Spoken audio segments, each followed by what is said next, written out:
18 minutes to 9. She is the West End star who was talent spotted by the rock legend Brian May. At the time, Kerry Ellis was the understudy in My Fair Lady, the night that the Queen guitarist was in the audience. Well, last year, Kerry and Brian teamed up to produce an album of anthems, and in the spring they're playing the Royal Albert Hall and going on tour, and we're going to talk to them in just a moment. Morning. Very good morning to you.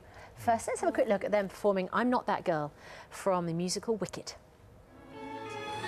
I wasn't born for the rose and the pearl. There's a girl I know. He loves her so. I'm not that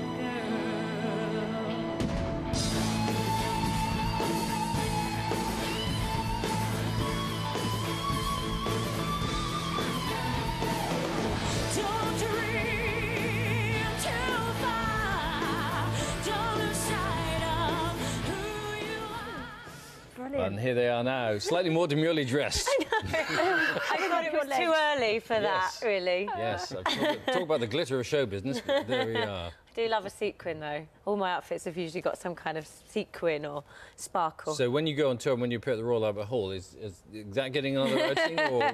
Maybe there might be something new, I think. Just as you sat down, we were saying, how long is it since you've been working together?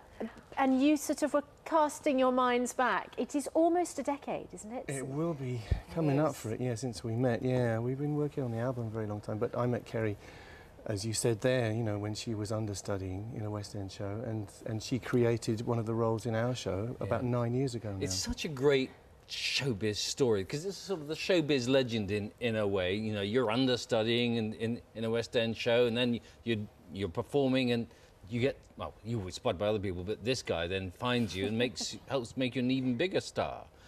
What was it like when what was it that really, you know, drew you to Kerry's performance?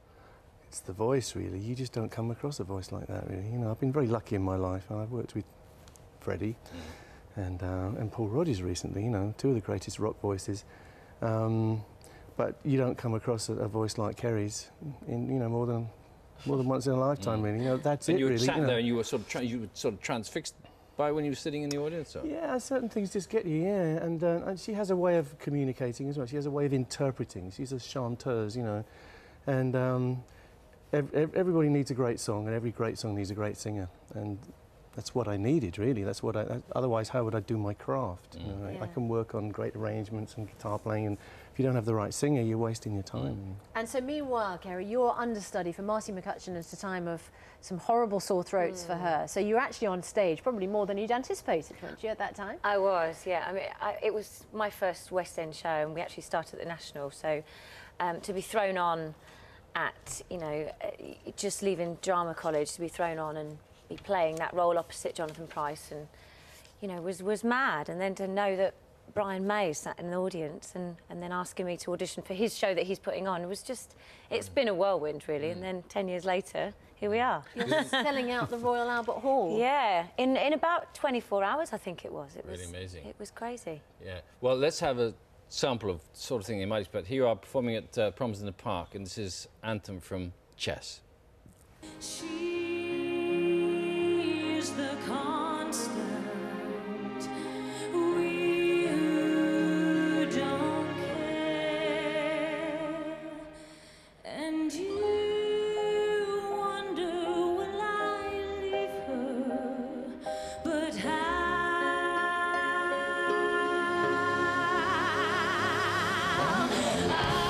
I cross over borders, but I'm still there.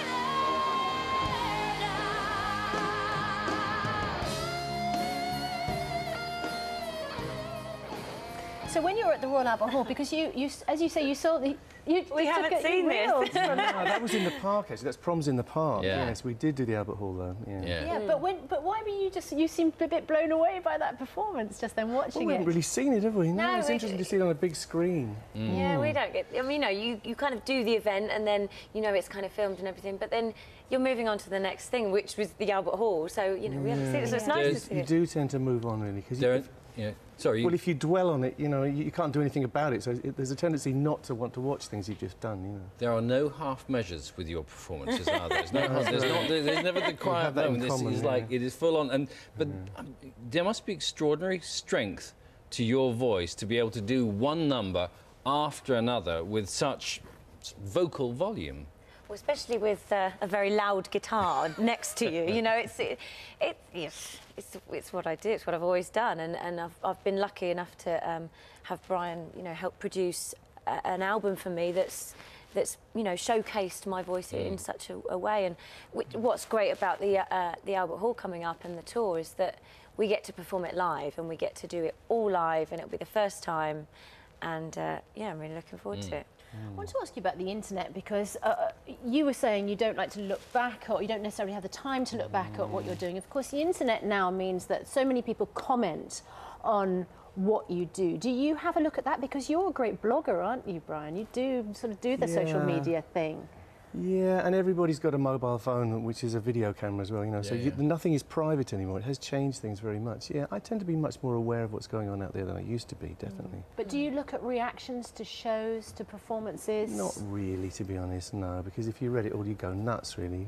And I suppose for a performer like yourself, the most important critical reaction is what you get from the audience on the night. Absolutely, and yeah, of course, everybody likes to have their say, and I've recently joined Twitter, and I was kind of avoiding it for a long time, and then recently I got on it, and it's kind of a nice way to have your say, and yeah, people do send you nice messages and, you know, send you comments and this, that and the other, but it's really nice to have that instant, you know... It's like opening a window and having a shout and then... Absolutely, absolutely. So it's kind of a great way to communicate, you know, what you're doing, and the Albert Hall very much sold out on, you know, I tweeted that morning, and literally that evening I was getting thousands of text messages saying we've booked our tickets, we're on our way.